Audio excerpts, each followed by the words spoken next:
inaugural episode of the Flightline podcast, a new podcast about aviation.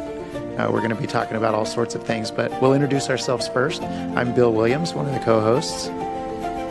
And I'm Tiffany Wolf. You might remember us from the Pilot Cast, which we did a few years back, and I'm the host of the Student Pilot Cast.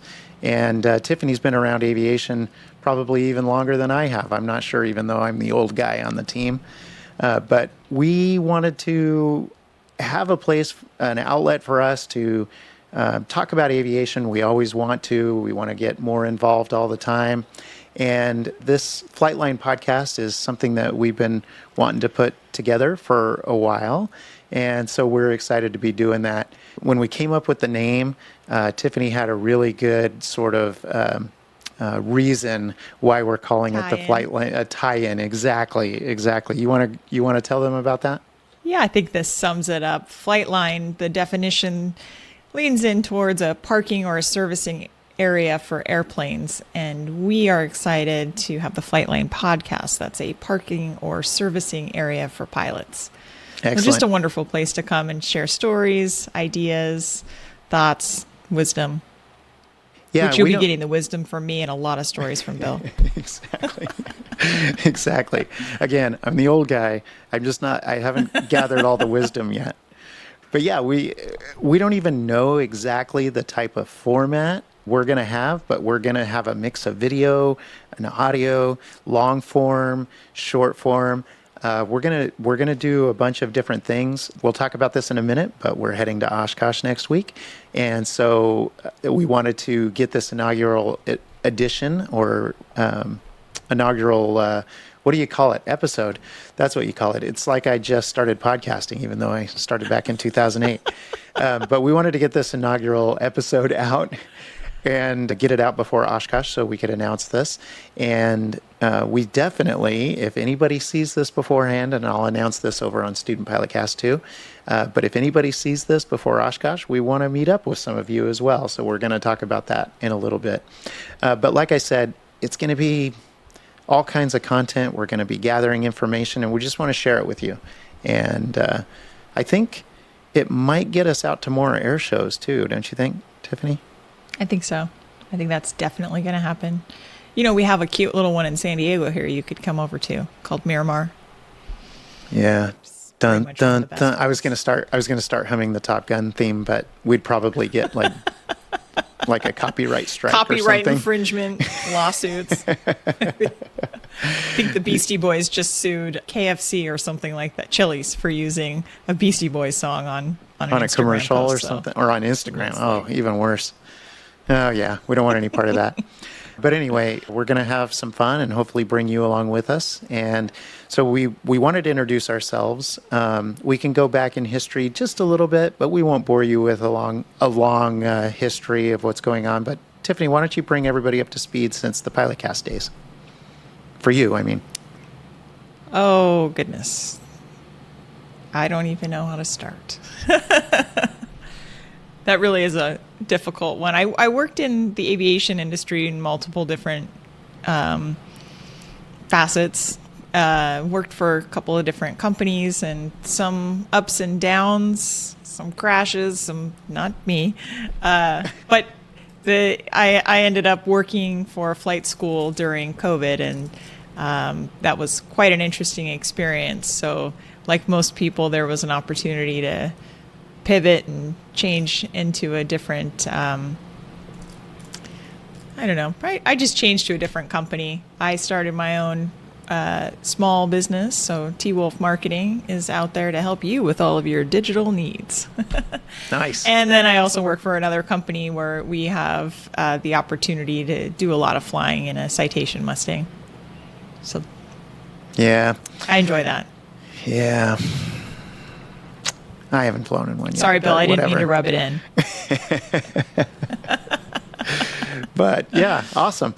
I took a long hiatus from flying for a while when my kids were, growing up. We were just doing other things. We were doing a lot of boating and motorcycle riding and dirt bike riding and all kinds of other things. And if you listen to the Student Pilot Cast, you know this already, but I'll be quick.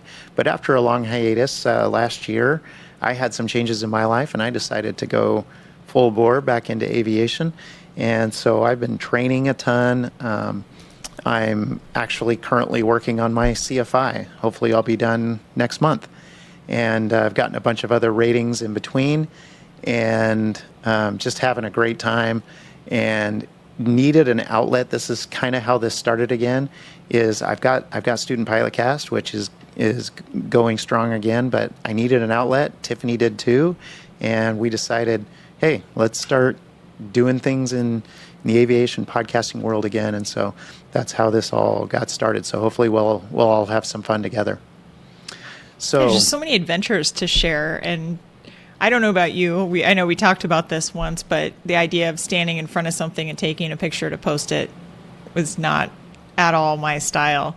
So I'm excited to have an outlet where we can actually tell our stories in a proper manner, and hopefully people will enjoy listening to them, and build a bigger community around this wonderful community that we call aviation, which, if you don't mind, brings us to our next point, and our very exciting point. I've been going to Oshkosh, goodness, since 2007, I think, is when I first went. I was in college and had the most incredible experience. And since that time, Bill and I, we've met up a few times for Potapalooza, if you remember that one way back in the day.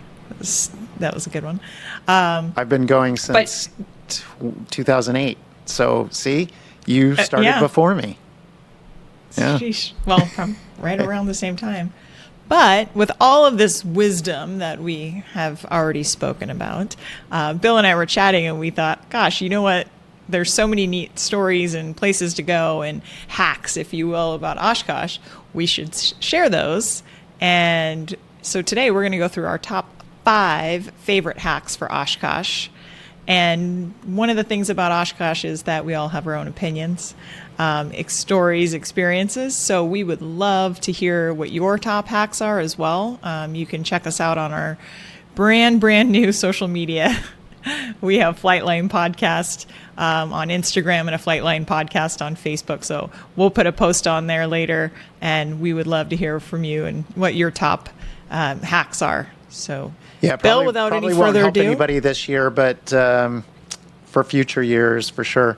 And by the way, like, we're not experts. There's people that have been going for 40 years, but we get to hang out with them. And what Tiffany didn't really mention, the real reason we started the podcast is we just felt like we needed some more friends. So we're hoping you join us as we do this stuff. Please be our friends. Please be our friends. We just don't have enough. So anyway, yeah, let's get into it. Let's start with some of the hacks or some of the tips that we've got. So I would say that while we put this in at number 5, I think most of us who've ever gone or who are going to go should know that this is technically the most important rule of Oshkosh. Never say no. So the first time I went, I was, as I mentioned, I was a college student. I was working in a booth for somebody, and I would work all day and then all night. I was there by myself. I had met some people on Facebook, which now seems a little creepy to do, and then meet up with random strangers. But Oshkosh, it's okay. Surprisingly, things are different there. Yeah, things are different. Yeah, they are different. I always say Oshkosh is like Burning Man, but instead of debauchery and nudity, it's like flight jackets and avgas. And super clean grounds, and like there's no trash anywhere. Yeah, it's totally like the exact opposite of Burning Man. Yeah, this is true. But it is wonderful. It has that family feel. Yep. So never say no. Okay, the opportunity is everywhere at Oshkosh. Everybody is your friend, whether they know it or not. So there was a fabulous story. So I was working for Rob Holland, and I called my buddy Steve Swift, who's a Warbird guy, and had him come over. And we hung out for a little bit at the performers area. And then Steve and somebody else that he was with said, "Hey, what are you doing in the morning?" I said, "I don't know. What do you got?" So 6 a.m., I woke up and met them at the Warbirds area. And we did a flight of 6, I think, T6s. for a photo flight, and it was amazing. And it made the cover of, I forget which magazine, one of the flying magazines, which we'll have to put a You've picture never of. even It was told me so this story, epic. Tiffany. Epic. Either It was, that or I'm so old I forgot. But I don't think so. I don't think you've Because ever what do told you- me that story, and I can't believe that. That's really Oh, amazing. It's perfect for It Never doesn't Say end No. there.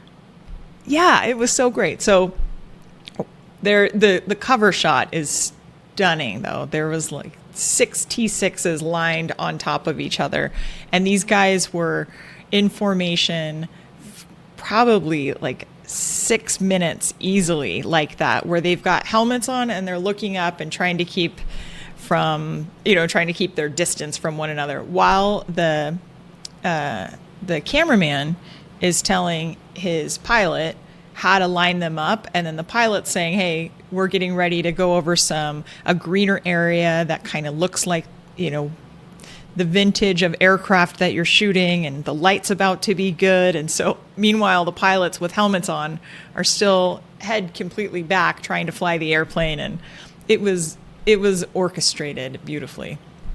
Now, after that, what do you want to come to lunch with us? Of course I do. So we go to lunch. So, yes is the and- answer.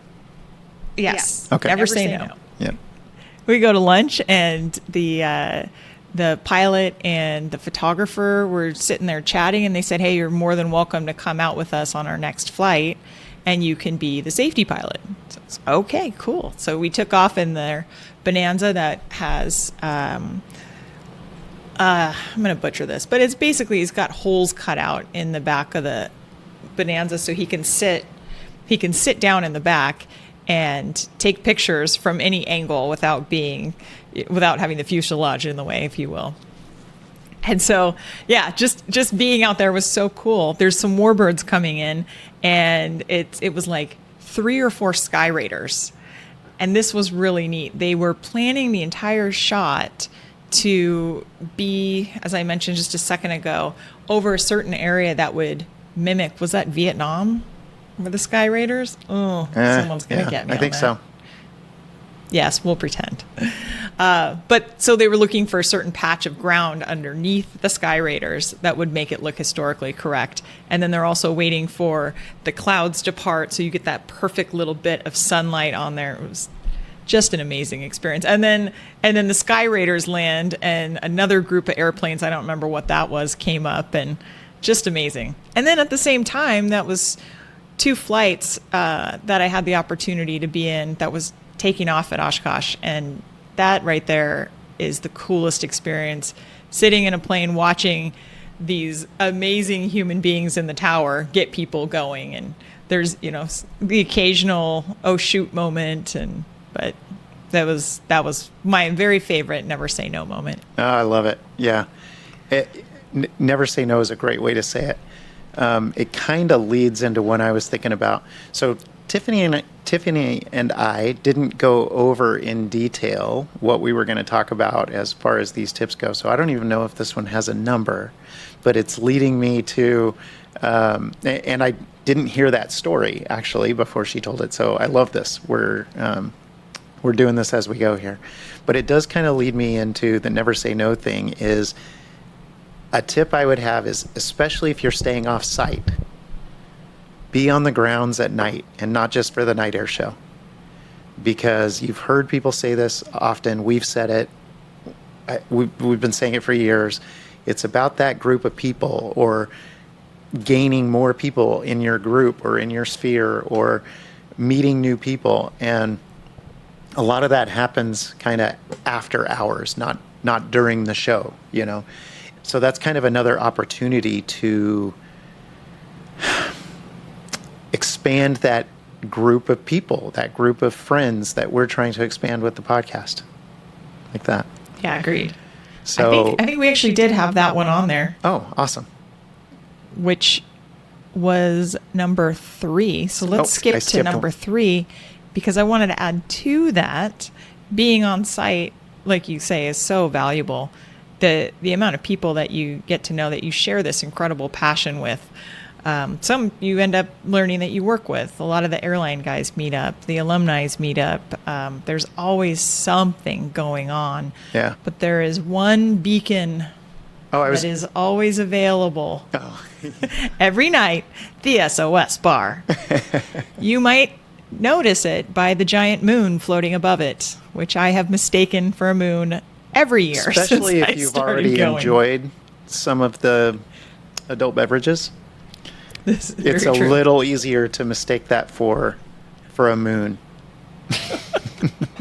But the SOS bar, if you haven't been there, it is, boy, I don't even know how to. You can put it into Google. It's actually a happy face. I know that you guys have seen it if you've been there, but it can look like a moon. It's a yellow happy face balloon. Everyone mistakes it. It happens to the best of us. Those are some great nights. But it's outside of the gate. But you can get food there. I think they expanded it to have like wine bars as well, the sodas and non-alcoholic drinks. They have a beautiful bonfire with Adirondack chairs all around. And it just creates an amazing gathering space. And they do live music, which is a blast. It's a cool place to meet up. Yep. Speaking of meetup, I'm going to take a little detour here since we're talking about meeting up. And we would love to meet some of you guys. I know there won't be a lot of people who've heard this episode since we're a brand new podcast, but I'll announce this on Student Pilotcast as well. We'll put it on social media. Hopefully you find it somehow. We'll talk to our old friends. But we would love to meet anybody who wants to come and meet up. Again, we're trying to build our friend group here. So we're thinking we'll be at the Lightspeed tent, which is just let me think about this for a second, which is going to be immediately north of Hangar B. Just come by the Lightspeed tent at 4:00 on Wednesday, 4:00 in the afternoon on Wednesday, and Tiffany and I will be hanging out there. So come by there and see if we can hang out a little bit. That'll be fun. Sound good to you, Tiffany? I love that. I love those meetups. Yes. Well, I can't say no, because I'd break that rule number 5. You can't say no. Exactly. Can't say no. I can't do it. I wanted to talk about just a quick experience that's a little more calm than being at the beer tent. I was just thinking about it while I was talking about being there at night. So a couple of years ago in 2022, it was the first time I was able to take my boys to Oshkosh. They're all adults now. Again, I'm old. They're all adults now, but a couple of years ago, we were there, and we just have these impromptu things that happen. We were hanging out with some new friends that we had made at the Stoll demonstration that they were doing over at the ultralight field, the grass field. We just loved hanging out there, so we were doing that a lot of the nights we were there. And we were kind of walking through the grounds on the way back, and we ended up having this epic cornhole tournament because one of the airplane vendors had cornhole sitting there, and even though the show was closed, there's still people kind of, walking by and things like that. And we ended up playing cornhole for it had to be 3 hours. I don't think we got back to our campsite until midnight or something. And of course, we were doing interviews and everything the next day, so we didn't get a lot of sleep because, like Tiffany said, you just don't say no. And so sometimes these epic little memories that you have happen spontaneously just because you weren't saying no, just because you were on site at night when supposedly nothing's happening, but there's always going to be something happening. So that's my little extra, my extra story there for that. Why don't you take us to the next one? I love it. Okay, the next one is off-site locations. There are some really great spots around Oshkosh that usually are probably hosting maybe 2 to 3 tables at a restaurant, or they're just not very busy. So you'll walk into some of these restaurants or bars, and they're just jam-packed. It's like for 1 week during the year, that place is slammed. Oh my God, it's incredible. And the locals will always try to get a front row seat to that. Oh yeah. I will say that my very favorite spot and a must for a good greasy spoon burger and a beer is Pete's Garage. It's right downtown Oshkosh. Fantastic little hangout. They have a little outdoor seating area. And I'm in California, so everything's really expensive here. But after that T6 flight, I invited that whole team out, and I was able to buy them all their dinners and a couple pitchers of beer for like under $200. So Pete's Garage, that's a win. So I'm going to add to that. There's a couple of food vendors that are just outside the actual gates, and I don't know, in my experience, it seems like it's like half the price of the food inside, and it's literally right there. So yeah, there's a lot of stuff outside. There's a food vendor that we ate at quite a bit that's right by the bus terminal, which is outside the gates. And so you might want to check that out. So yeah, there's lots of things to discover outside. Speaking of outside, it's not really outside of Airventure, but it's outside the main gates. We didn't talk about this before, but you got to make it over to the seaplane base. If you've never been, you got to go over there. It's super chill. Bring a lawn chair, bring a blanket, just hang out there. It's super nice over there. And it's like a grove of trees, and it's by the water, so it is actually cooler over there. It makes a difference, and it does get hot, which is going to lead us to one of our next tips. But that's a great place to go. Mm-hmm. There's always at least one or two people swimming out there, and then you can also do the boat ride too, which is fun. That takes you around the shows you all the airplanes that are tied off out there. Yeah, it's like a jungle cruise for airplanes. Yep, that's pretty cool. I love it out there. That one's fun. Awesome. Okay, so while we're talking about cool spots, number 2. This is my favorite piece of advice. The coolest spot at Airventure. In case you the didn't Garmin know, tent, people. Wisconsin is hot and humid in the summer. So it's blistering hot. This is the tip that I told my friend and his dad, the kid who's just about to get his pilot's license. When they came out to Oshkosh last year, I just met them. It was 2,000 degrees outside in the sun, and we're just chatting a little bit, getting to know each other. It's my mom's friend's family. And I'm sitting there going, I just want to give you some insight.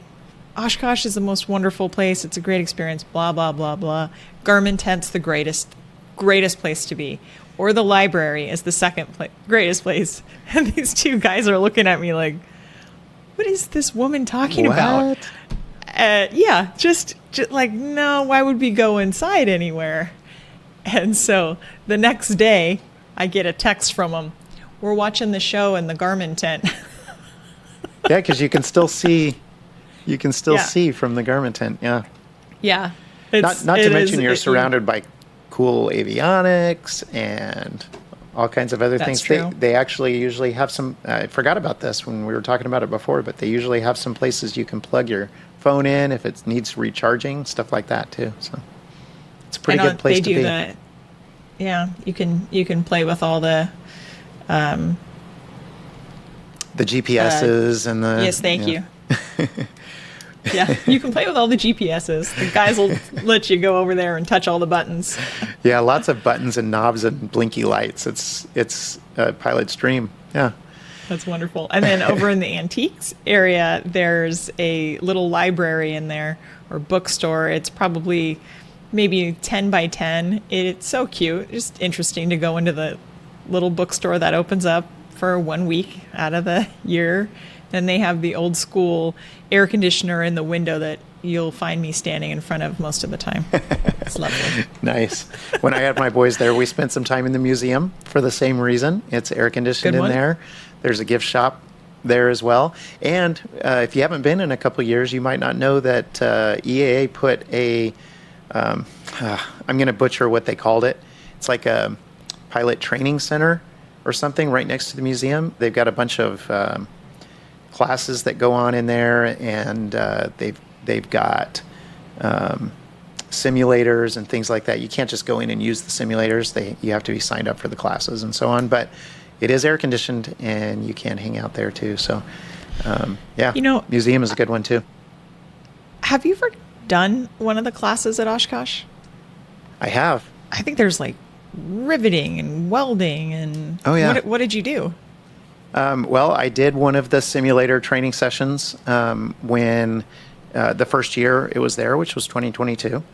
So that was pretty interesting. There was classroom, and there was simulator. They've got a bunch of Redbirds in there now. So they had different topics. Again, you can sign up if there's openings. You can sign up for them. If not, you can be on the wait list. But they do this year round too, so not just during the show. This is a permanent building. It's again, I didn't prepare for this with the name, just remembering back, and I think it's called like the Pilot Training Center or something like that. We'll put it in the show notes if I can find it. But yeah, they've got those. But then the classic classes that you're talking about over in the forums, they've got all sorts of things that have to do with either training or building an airplane, or it could be any number of things. And then of course the vendors themselves sometimes do training. If they've got the bigger tents and things, they might, Garmin for instance, if we go back to them, might do little classes that teach you something about some of the avionics and things like that. So, and we're forgetting all kinds of other things that are going on. So there's a lot of learning opportunities at Oshkosh for sure. Yeah, and I think Lycoming. I know that if you go over to the Lycoming area, they've got an entire, well, it's a small area, but they have a little stadium set up. They've got some bleachers, and they do some sort of classes over there. Oh, cool. Yeah. There's lots of opportunities for that. So, yeah, perfect. That's a good one. Okay, and number one. Number one tip. I think this was how you can go to Oshkosh for free, or at least for a reduced cost.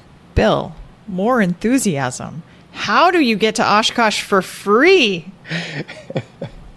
Well, as you know, there are hundreds, if not thousands, of aviation vendors there.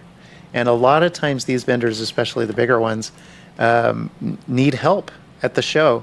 So reach out to your favorite vendors, or follow them on social media, or sign up for mailing lists, or whatever it is. So just email them and offer your time. And a lot of times you can be an adjunct or a demonstrator. I was chatting with Kent Shook earlier today from the Pilot Cast, and he reminded me, I'd completely forgotten about this, but he reminded me that back in 2010, I think it was, we were at Oshkosh, and he was one of the beta testers of the new iPad version of ForeFlight back when they were just a budding little company.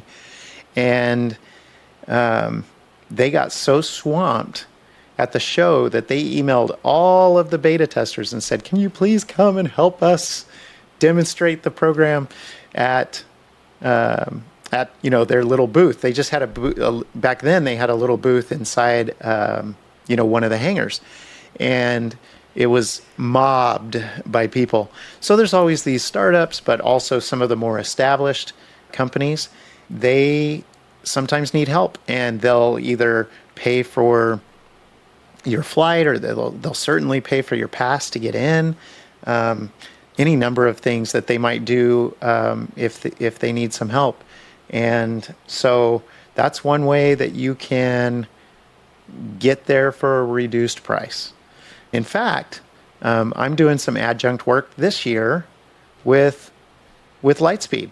So we talked about meeting up there. I'll be there several of the days near the end of the week, basically all day. So you can always come by and hang out with me a little bit. I know that Lightspeed this year is trying to gather comfort information about their headsets and other headsets. And so they would love to get your input. If you have a little bit of time, you can come by Lightspeed tent, hang out with me, and they'll have you try on a bunch of things and take some surveys. They're kind of doing some market research on that for the future. So that would be helpful. But you can see all the new products and things like that. But it's a good way to get there for free, and I'll be hanging out with Lightspeed a lot of the week. So come by and see me. It'll be easy to spot. What days are you going to be at the Lightspeed booth? I haven't memorized the exact days, but I think it'll be Wednesday, Thursday, Friday at least. So, and it'll be basically be, unless I'm off doing something else for a little while or grabbing a bite to eat or something, it'll be basically during the hours of the show. So, Very cool. Well, I'll come see you. definitely. Hopefully some of our new friends will as well. So those are our top 5 Oshkosh hacks for now, obviously, and we'll probably have a few more after this Oshkosh. But we would love to hear what your favorite hacks or tips or tricks are. What are the places that you like to go? What are the restaurants you like to go on or off site? So find us on social media. We're on Instagram at Flightline Podcast, and we're also on Facebook as well. So be one of our first followers and throw us some love by giving us some comments. And we're looking forward to hopefully meeting up with you or hopefully having you on the show so we can learn a little bit more about your story. Yeah. And you can also email us directly at bill@flightlinepodcast.com and Tiffany@flightlinepodcast.com. So you can hit us up that way as well. But definitely reach out to us. We'll probably figure out other ways that make it easy for you to get to us over time. But we're just launching. So, those are the ways that we've got right now. Well, thank you for listening. Stay tuned for more shows, and we'll see you on the flight line. And hopefully we'll see you at Oshkosh. Bye, everybody.